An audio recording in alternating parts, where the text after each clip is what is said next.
Hello guys, today's our topic is acute renal failure. So first we will see definition of acute renal failure. So acute renal failure may be defined as any sudden fall in GFR. Okay. Sufficient to cause uremia. It is sudden, so called as acute renal failure. Uremia we will discuss in clinical features in detail. Okay. So now we'll see what is oliguria. So less than 15 ml per hour urine outflow is called as oliguria. It is important. Why? Because it is seen in many patients. Okay. Causes. First we will see pre-renal, then intrarenal, then last post-renal.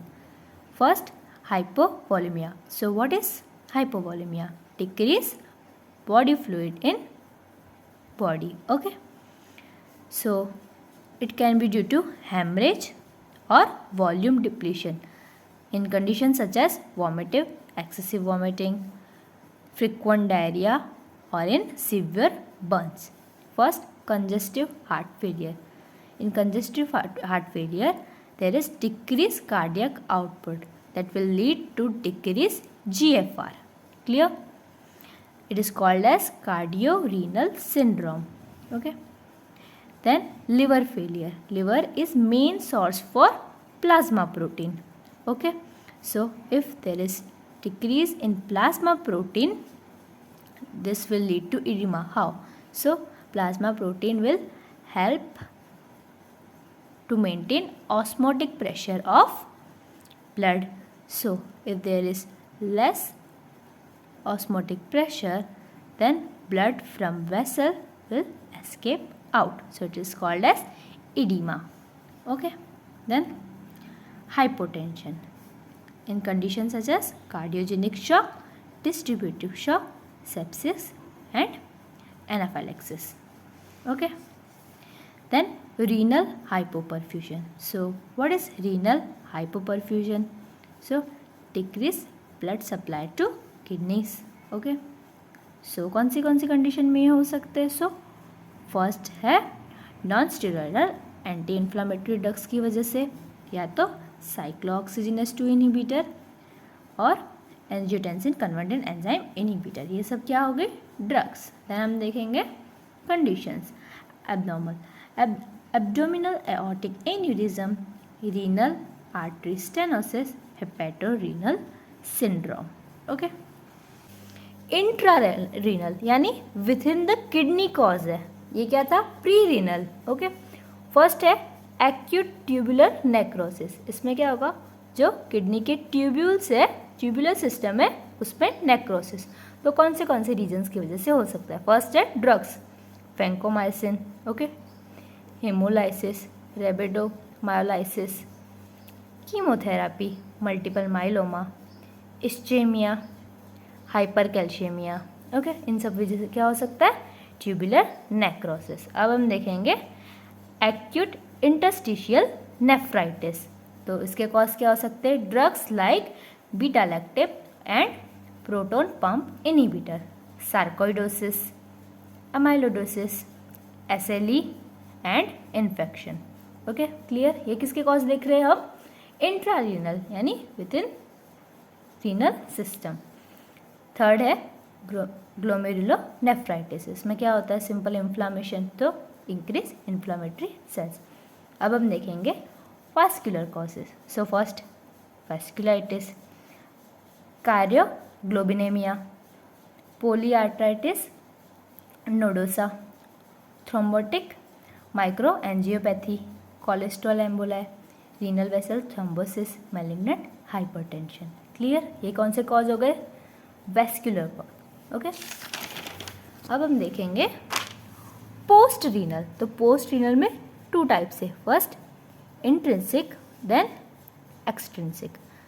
Intrinsic में क्या है? तो first intraluminal यानी lumen के अंदर. Okay. कौन से cause हो सकते हैं? तो stone, blood clot, papillary necrosis.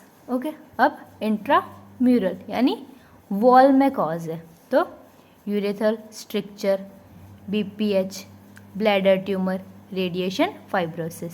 Then extrinsic में क्या हो सकता है? तो pelvic malignancy, retroperitoneal fibrosis. Clear, यहाँ पे कॉजेस फिनिश होते हैं। अब हम देखेंगे पैथोफिजियोलॉजी। तो पहले हमने कॉजेस में क्या देखा था, प्री रीनल कॉजेस। तो यहाँ पे पहले हम क्या देखेंगे, प्री रीनल। ठीक है, प्री रीनल में क्या था, सो हाइपोवॉल्यूमिया, तो decrease blood volume. Then decrease blood volume है तो क्या देखने मिलेगा हमको, decrease GFR, but kidney tubules are intact. Okay, so because यहाँ पे किडनी पे कोई इंजरी नहीं है, so kidney tubules are intact, so they reabsorb urea with sodium and water.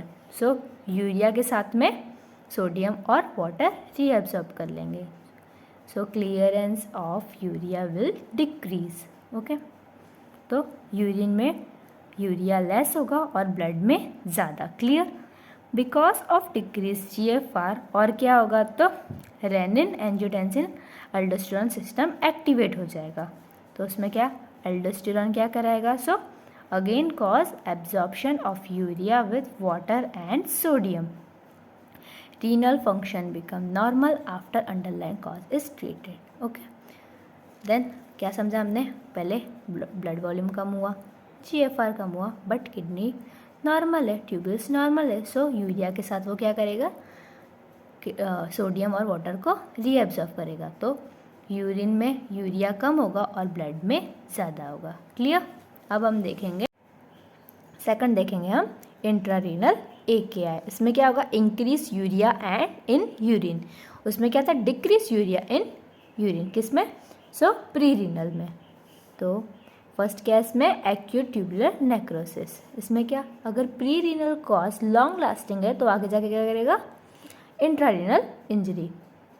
If pre-renal AKI but lasting long enough to cause ischemic injury to renal tubules, तो कैसी होगी injury, so this is caused by combination of first intense intrarenal vasoconstriction caused by endothelin and other autocrine mediator and increased calcium। यह सब क्या करवाएंगे, so intrarenal vasoconstriction। so वाजोकॉन्स्ट्रिक्शन बहुत ज़्यादा होगा तो क्या हो जाएगा, loss of polarity of tubular sales.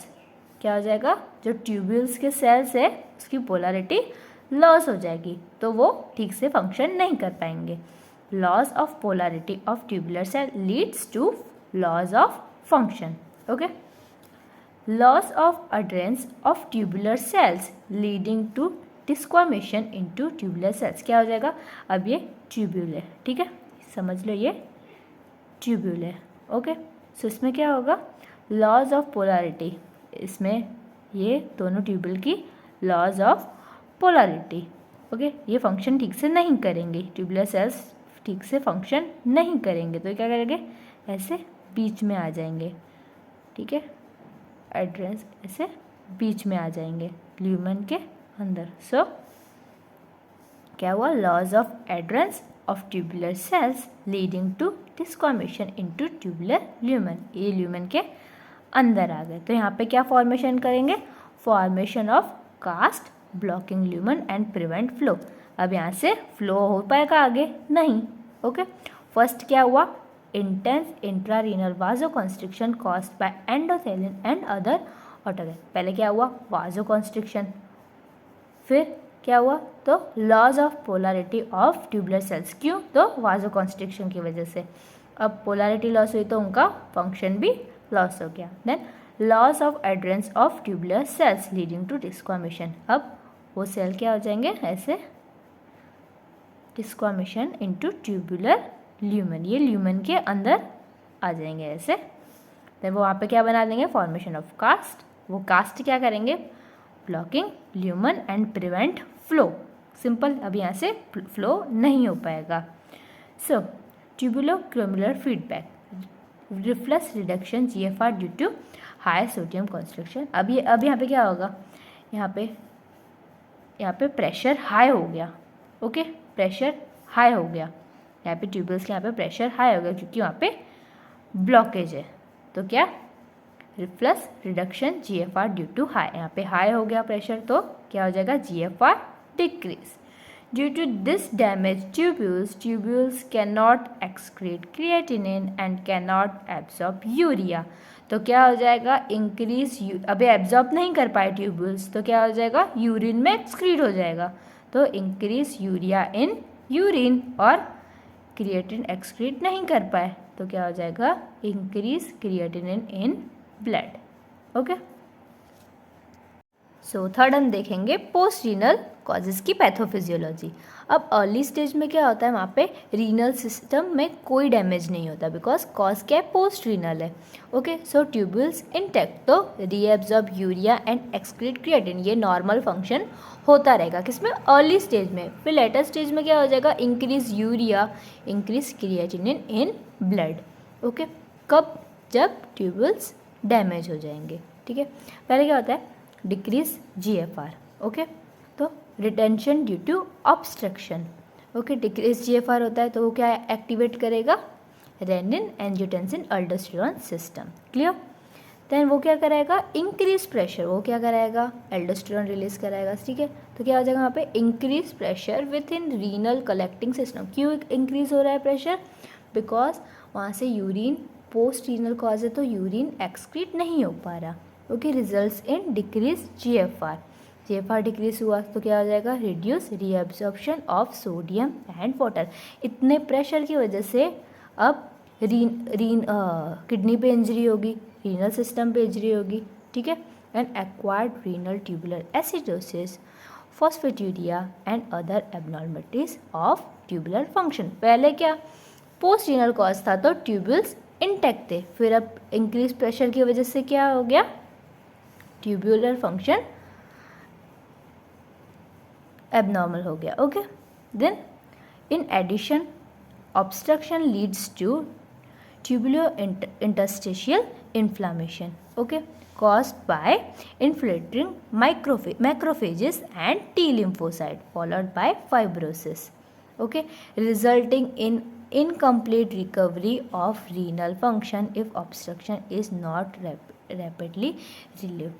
अब क्या हुआ, ऑब्स्ट्रक्शन के बाद लीड्स टू ट्यूबुलोइंटरस्टिशियल इन्फ्लामेशन. उसके बाद क्या हुआ, तो मैक्रोफेजेस और टी लिम्फोसाइट इन्फ्लेटेड हुए फॉलोड बाय फाइब्रोसिस. इन्फ्लामेशन कराया किसने, मैक्रोफेजेस एंड टी लिम्फोसाइट्स ने, then followed by fibrosis.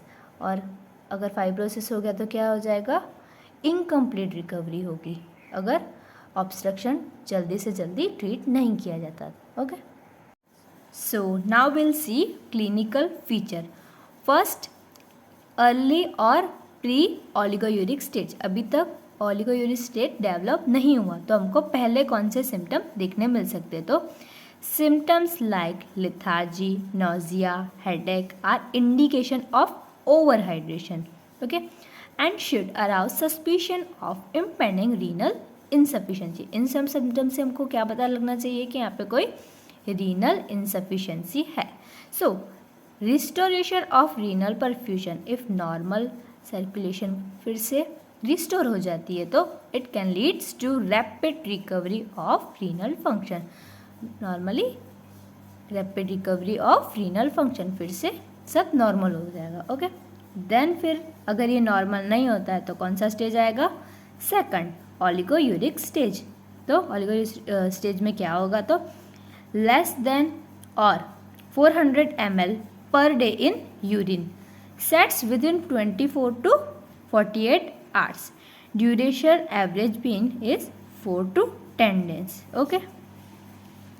Then GI symptoms क्या देखने मिलेंगे, so anorexia, nausea, vomiting at times, diarrhea, mouth ulceration, dynamic ileus और pseudoperitonitis. If these are related to uncontrolled uremia, they disappear after dialysis. ये सब symptom कब disappear होंगे, after dialysis. तो हमने क्या देखा ओलिगोयूरिक में, first oliguria, then GI symptoms में anorexia, nausea, vomiting at times, diarrhoea, mouth ulceration, dynamic ileus और pseudoperitonitis. If this are related to uncontrolled uraemia then they will disappear after dialysis. अगर ये symptoms uraemia की वजह से तो they will disappear after dialysis. So अब हम देखेंगे सर्कुलेटरी सिम्टम। तो यहाँ पे क्या होगा, हाइपरटेंशन। सो क्यों हाइपरटेंशन? सो हमको पता है हमारी किडनी एंड हार्ट क्या करते हैं, maintain blood pressure in blood.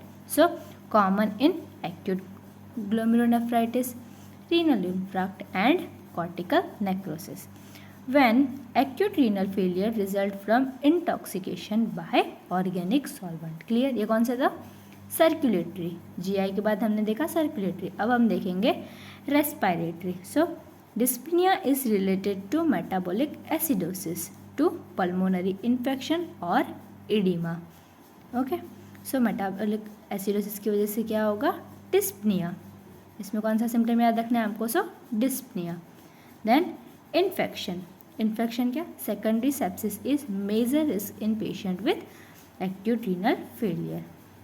Okay, so अब हम देखेंगे neuromuscular. So drowsiness, confusion and agitations occur in advanced uremia. Okay, अब एडवांस केस में क्या क्या हो सकता है, drowsiness, confusion and agitations, convulsions, coma और focal neurological signs may be observed.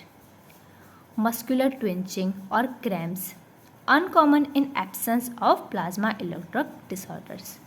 Okay, so ये यूजुअली क्यों होते हैं, तो जब पोटेशियम लेस हो जाता है। So uncommon in absence of plasma electrolyte disorders. Okay, clear? So अब ये क्या देखा हमने, न्यूरोमस्कुलर। अब हम देखेंगे diuretic stage. Okay, this phase of disease is assured by increase in urine output to about 1000 ml। पहले क्या था, प्री ऑलिगोयूरिक स्टेज, फिर क्या आया, ऑलिगोयूरिक स्टेज, अब आया डायूरेटिक स्टेज। ओके, सो कितना हो जाता है इसमें urine output, 1000 ml in 24 hours. Febrile reaction is very common and uremic symptoms may be aggravated lead to coma. So uremic symptoms may be aggravated and can be lead to the coma. Okay, clear? हमने कौन से 3 stage देखे, first oliguric, then pre oliguric, then diuretic stage. Clear? So अब हम देखेंगे investigation. So first है urine analysis, उसमें क्या, डिपस्टिक फॉर ब्लड प्रोटीन और both suggest a renal inflammatory process. Okay, urine analysis हमको क्या बता देगा, फर्स्ट डिपस्टिक में तो इन्फ्लामेशन। ओके, फिर माइक्रोस्कोपी कराएंगे for cells, cast and crystal. ये हम डिटेल में देखेंगे कि सेल्स प्रेजेंट हो तो क्या हम डायग्नोस कर सकते, कास्ट हो तो क्या। Okay, so red cell cast diagnostic in glomerulonephritis.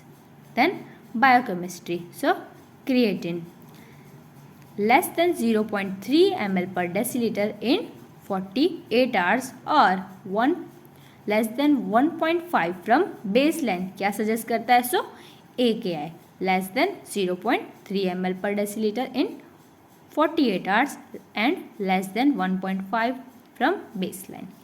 Okay, then urine output हमने ऑलरेडी देख लिया था, so less than 15 ml per hour. Okay, अब यहाँ से इम्पोर्टेंट है। सो फर्स्ट हमने क्या, रीनल अल्ट्रासाउंड कराया और सिटी स्कैन करा, तो उसमें हमको क्या पता चला, shows sign of hydronephrosis. Okay, तो हाइड्रोनेफ्रोसिस क्या है, तो पोस्ट रीनल कॉज हुआ। अब हाइड्रोनेफ्रोसिस एब्सेंट है, अब हमने सिटी स्कैन कराया, अल्ट्रासाउंड कराया, उसमें हाइड्रोनेफ्रोसिस एब्सेंट है, तो हम कैसे डायग्नोस करेंगे, so then may have history of CKD यानी chronic kidney disease and small atrophic kidneys. ठीक है, अगर हाइड्रोनेफ्रोसिस नहीं होगा तो हमको ये मिलेगा, या तो हिस्ट्री या तो small atrophic kidneys. Okay, then अगर if kidneys are normal, hydronephrosis भी नहीं है, किडनीज की साइज भी नॉर्मल है, फिर यूरिन एनालिसिस विथ माइक्रोस्कोपी में हमको क्या मिलेगा, फर्स्ट क्या मिल सकता है पॉसिबिलिटीज, सो WBC कास्ट, बैक्टीरिया और नाइट्राइट्स। अब इन तीनों से हमको क्या पता चलेगा कि उसको पाइलोनेफ्राइटिस है, किससे, WBC कास्ट, बैक्टीरिया, नाइट्राइट्स से। और WBC कास्ट प्लस ईओसिनोफिल्स मिले तो हमको क्या पता रहना चाहिए, वो क्या है, एक्यूट इंटरस्टिशियल नेफ्राइटिस। क्लियर। अब हमको पता करना है कि कॉज क्या है मेनली, सो ये हम वैसे प्रोसीजर से जा रहे हैं। Okay, then if muddy brown cast होगा देन हमको क्या पता चलेगा, एक्यूट ट्यूबुलर नेक्रोसिस। हमने पैथोफिजियोलॉजी में देखा कि कैसे कास्ट बनता है। Okay, so if muddy brown cast है तो एक्यूट ट्यूबुलर नेक्रोसिस। क्लियर। इसमें क्या देखा हमने, पहले क्या देखा, पहले अल्ट्रासाउंड कराया और सिटी स्कैन कराया, उसमें हाइड्रोनेफ्रोसिस हुआ तो क्या सजेस्ट करेगा, post renal AKI। Okay, then अगर हाइड्रोनेफ्रोसिस नहीं है तो हमको क्या मिल सकता है, history of CKD and small atrophic kidney. अब किडनी की साइज भी नॉर्मल है तो हमने क्या कराया, यूरिन एनालिसिस विथ माइक्रोस्कोपी। उसमें हमको क्या क्या देखने मिल सकता है, तो first WBC cast plus eosinophils, तो it is diagnostic for acute interstitial nephritis. Then WBC cast, bacteria, nitrate, it is diagnostic for pyelonephritis. Clear. Then if red blood cell cast, dysmorphic red blood cells, lipiduria, proteinuria, तो क्या पता चलेगा हमको, glomerulonephritis. Okay, क्या क्या होना चाहिए उसमें, red blood cell cast, dysmorphic red blood cell, lipiduria and proteinuria. हमको क्या सजेस्ट करेगा, it may be glomerulonephritis, it is confirmed by biopsy. Then if muddy brown cast है तो acute tubular necrosis. If normal urine analysis then check urine electrolyte. Okay, electrolyte फिर check करेंगे। So अब हम देखेंगे मैनेजमेंट। अब हम देखेंगे मैनेजमेंट। मैनेजमेंट कैसी होगी, तो अकॉर्डिंग टू कॉज। फर्स्ट है intrarenal, pre renal, then post renal. Pre renal causes में क्या थे, तो हमने देखा था कार्डियो रीनल सिंड्रोम, तो उसमें क्या होता था, डिक्रीज कार्डियक आउटपुट। तो हम कौन सी ड्रग्स देंगे, डायूरेटिक्स और आइनोट्रोप्स। वो क्या करेंगे, इंक्रीज कार्डियक आउटपुट, तो क्या हो जाएगा, increase GFR। So diuretics and inotropes क्या करेंगे, increase flow. Then hepatorenal syndrome, octreotide, then midodrine. Midodrine क्या करेंगे, cause systemic constriction. Albumin, then albumin क्या करेगा, सो एल्ब्यूमिन क्या है, तो प्लाज्मा प्रोटीन है, तो वो ऑस्मोटिक प्रेशर मेंटेन करेगा, तो फिर इडीमा डिक्रीज हो जाएगा। क्लियर। हेपेटोरीनल सिंड्रोम। सेप्सिस, सेप्सिस में क्या देंगे हम, एंटीबायोटिक्स प्लस वाजोप्रेशर्स। देन हाइपोवॉल्यूमिया हमने देखा था, डायरिया, वॉमिटिंग, बर्न्स में हो सकता है, फिर उसमें क्या देंगे, IV फ्लूइड। सो प्री रीनल क्लियर, उसमें क्या था, कार्डियोरीनल सिंड्रोम, उसमें क्या दे सकते हैं, डायरेटिक और आइनोट्रॉप, वो क्या करेंगे, increase flow. Then hepatorenal syndrome, octreotide, midodrine, albumin. Then sepsis, antibiotic plus vasopressors. Hypovolaemia में IV fluid. Then intrarenal AKI, तो उसमें क्या था, एक्यूट ट्यूबुलर नेक्रोसिस। अब रेब्डोमायोसिस होगा तो क्या देंगे हम, IV फ्लूइड। अगर ड्रग्स की वजह से या कोई भी नेफ्रोटॉक्सिन ड्रग्स की वजह से, तो discontinue of nephrotoxin drugs. Then glomerulonephritis, उसमें क्या देंगे हम, सिंपल स्टेरॉइड्स। क्लियर। फिर पोस्ट रीनल AKI, उसमें फर्स्ट क्या है, BPH। तो BPH की ट्रीटमेंट क्या होती है, तो α1 blockers for urine retention, 5 alpha reductase inhibitors. Okay, catheter कौन सा यूज़ कर सकते हैं, फोले।